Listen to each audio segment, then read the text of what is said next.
This is Book 3, James the Red Engine. James is a new engine that just arrived on the North Western Railway. He is a Lancashire and Yorkshire Railway Class 28. He has 2 front small wheels and 6 main driving wheels. He lives at the other end of the line.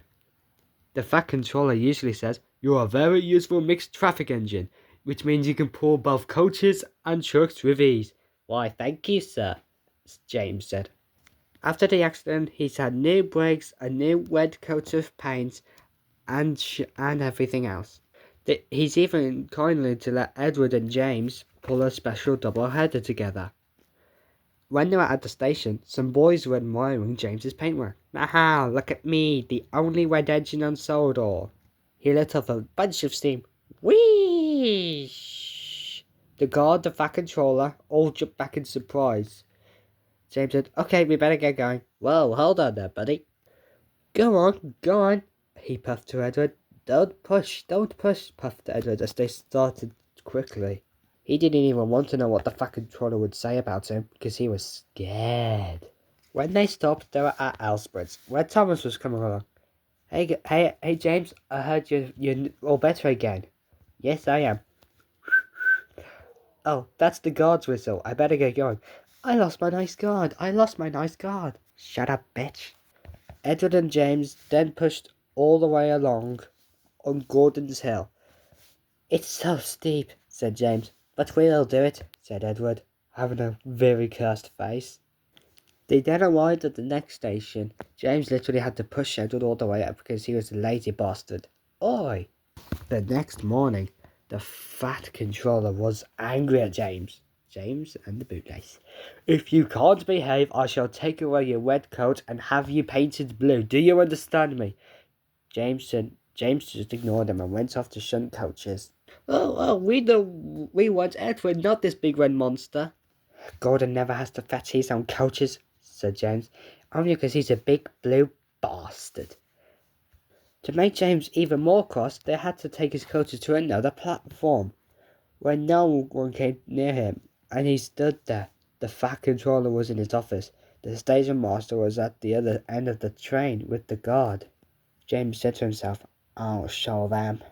Come on, he puffed, and the coaches squeaking and groaning in protest. Hurry, puffed James. Then there was a loud clank and shit. We're stopping, said the coaches. What the fuck's going on? "The brakes are hard on. There's a leak in the pipe. Most likely, you banged the coaches enough to make leak in everything. How about we tie it up with an old newspaper and bootlace?" One of the drivers said, "You can use my newspaper, but we need the bootlace." The guy got up on a small box. "Does anybody have this?" He said. "Does anyone have a wet leather bootlace?" One man named Jeremiah Jobling. "I do," he said. "Can we have it?" "No," he said. "Please give it to me." "I won't," he said. Then the guy said, "It looks like the train's stopping here." All the passengers told the guard and the driver what a bad railway it was, and he even turned to the man and told him how bad he was. And at last he gave him his laces. The driver tied a pad of newspapers tightly around the hole, and James was able to pull the train. But he was a sadder and wiser James, and he took care to never bump coaches again. Next chapter, Troublesome Trucks. James has not seen the Fat Controller for several days. He's worried. Oh dear," he said, "I'll never be allowed out any more, and I shall have to stay in the shed for always, and no one will ever see my red coat again," he said. He began to cry. The Fat Controller came along. "I see you are sorry, James," he said. "I hope now that you will be a better engine. You have given me a lot of trouble. People are laughing at my railway, and I do not like that at all." James said, "I'm very sorry, sir. I will try harder to behave." "That's a good legend," said the Fat Controller kindly. "I want you to pull some trucks for me. Run along then now." Just so James puffed off. "Here are your trucks, James," said a little tank engine. "I hope you've got bootlaces ready." "Oh, shut up," he said. "Oh, we want another engine. We don't want this big red monster," the truck said. "Oh, shut the fuck up," James said. We won't go, we won't go. The trucks tried hard to make him give up, but James still went on. Sometimes their brakes would slip on, and sometimes the axles would run hot. Each time they would have to stop and put the trouble right. And each time James would start again, determined to not let the trucks beat him. Give up, you can't pull us, you can't, called the trucks. I can and I will, puffed James. And slowly but surely, he pulled them along the line. At last, he reached Gordon's Hill. Look out for trouble, James, warned his driver. We'll go faster and we'll be up before they even know it. James ran faster and soon halfway hit the hill. I'm doing it, he panted. Well, will the top ever come, he thought. With a sudden jerk, all came easier. I've done it, he pumped triumphantly. Hurrah, said James. Well, shit, said his driver. What? We left our half of the train behind. The coupling must have snapped. So that's why it was easier, said James. Edward was at the very bottom. Do you want some help? No, thank you, I'll do it myself. Good, don't let them beat you, said Edward. Beep, beep, you're doing well, he said. I know. I've done it, said James, over the top.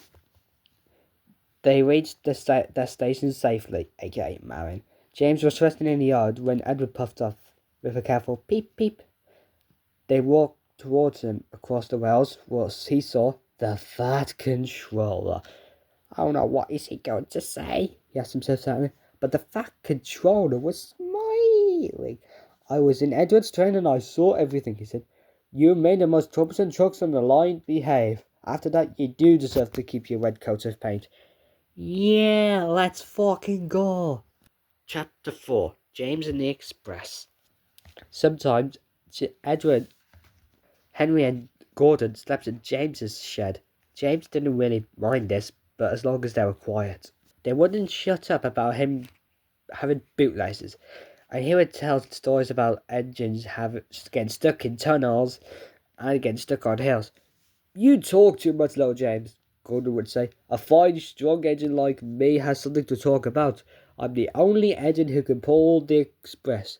When I'm not there, they need 2 engines. Think of that.